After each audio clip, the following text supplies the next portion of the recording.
Steve Myers and I are in Rome. We've been on a study tour of Paul's response to the Roman world. We've come here to St. Peter's Square, where we've had a tour of the Vatican museums and St. Peter's Cathedral, which is really at the heart of the Christian world.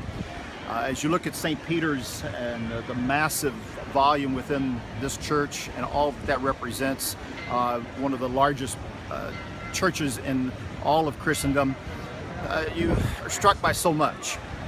The art, the size, the tradition, the teaching that is behind and a part of this entire structure. Certainly St. Peter's Cathedral is the center of the Roman Catholic Church and a symbol for Christianity around the world. I had a thought as we were coming out of this building and looking at it and standing at this particular point, looking back.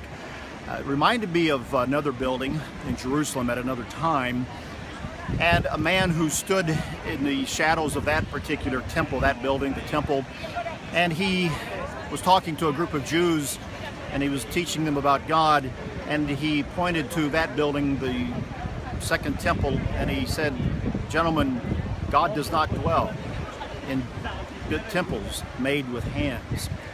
And I have the same thought, the same question in my mind.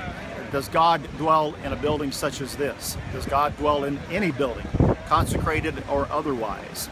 Well, Scripture shows that He doesn't.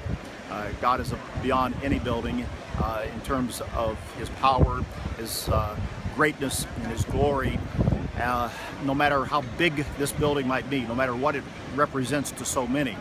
The same question that Stephen put to the Jews in Jerusalem, and the same statement that God does not dwell in temples made with hands, applies here. And it's something for us all to think about in coming to a true worship of the true God and His Son, Jesus Christ.